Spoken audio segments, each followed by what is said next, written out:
Yan, wag na pala. Okay na yan. Wag mo na hindi, patayat. Wag mo na buksan.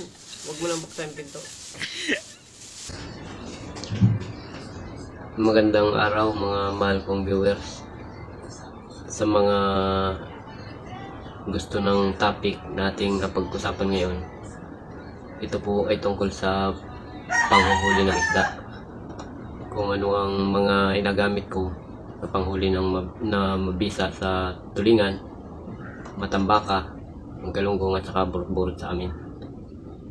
Papakita ko po ang aking mga inagamit at kung paano ko ito gamitin, kung gaano kadalang at gaano ito kalaki, at ang pamamaraan at kung kailan ko ito nagamit at kung saan. Unang-una po ay itong aking pangtulingan.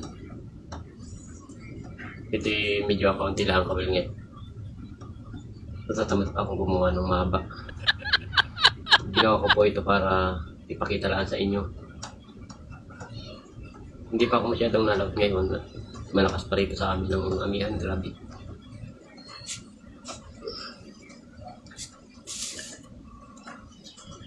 Ito po ay kulay berde lahat. Yan.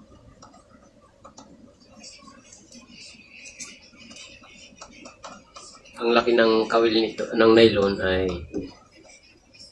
numero 50. At ang kawil naman nito, ang tali ng kawil, numero 40. At ang kawil mismo ay 567 po ito na pitpit.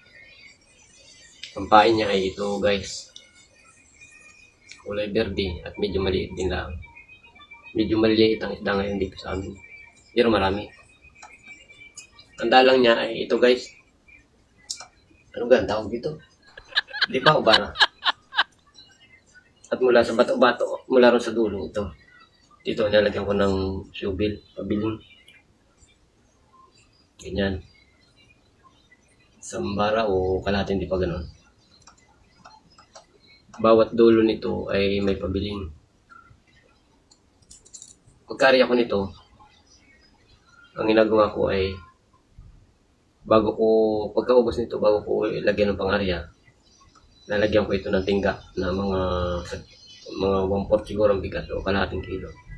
Kadalasan naman ay ganun lang ang nagamit natin na mga pag sa uhayan, sa payaw o sa buya. Yung mga hindi pa ito alam, at kung may payaw sa inyo, kung mamayaw ka, pwede mo itong subukan.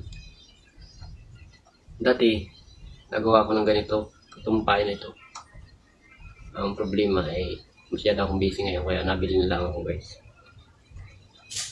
Ang nabibili ko ay mga ganito. Kulay green lahat yan. At yan ang sa palagay ko ay napakadawi sa aking malimit na bihin. Minsan ay nalagyan ko rin ng pula, pero mas madalas talaga puro ganito ay nagamit. Tapos, pagka hulog ko niyan at may bato-bato na sa gitna, inaarihan ko pa siya ng mga 15 dipa bago ko hilahilahin sa gilid ng payaw. Pinakamababang minor lamang. Pagka yung eksaktong naliliwanag na bago sumikat ang araw, yun ang oras na tamang pag hila-hila mo sa payaw ng mga ganito. Kung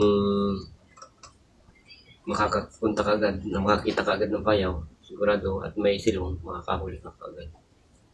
Nalaot kami rito ay mga bandang 3:00 ng madaling araw.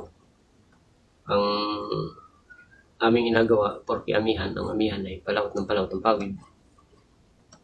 Habang madilim pa at maaga pa yun, 8 milya lang dito sa amin ang layo ng payaw, yung pinakamagilid.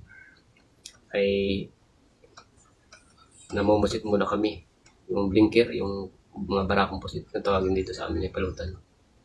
Habang sa tansya namin ay payawan na at umaga na, saka lang kami matigil. Doon ay nahuli kami ng mga pamain. Mga pamain naman ay nagamit namin sa pagtuna, panghuli ng mga yellowfin, dorado, mga kung ano-ano pa. Nakakahuli kami ng pusit. Para kung sakaling maaga pa at ako ang tipang huli mo, alanganin pa tumabi sa pagbuhayan, ay maghuli ka naman ng dorado, yung pusit ng gamit pahila-hilaw, kaya kung may tuna, Alinto na naman ang kortihin. Ika nga dito sa amin. Kung isa ka guys sa mga mangawil at gusto mong madagdagan ng iyong alam ng mga technique na hindi mo pa alam, pwede mong gayahin, ano ba tawag yun? I-subscribe mo ang channel na ito at para updated ka sa mga latest update ko sa pag-upload ng mga video tungkol sa mga paghuli ng isda, paggawa ng pamain, at kung paano gamitin ito. Marami akong alam na mga paggawa ng pain dahil mula pa pagkabata yan ang kinalakan ko. May pain ako na mga pang tangigi, rapala, robot-robot, na yung mga ganito guys. Ito ay gawa ko lang. Tatangigi talaga ito sa amin. Sa sunod ko na upload, aturo ko naman paano ang paggawa nito at kung paano ito gamitin. Ito po ay mabisa sa tangigi. Ang tawag dito sa amin ay robot-robot yan. Hindi ko masyado kan. Aturo ko sa inyo guys yan. Tapos basta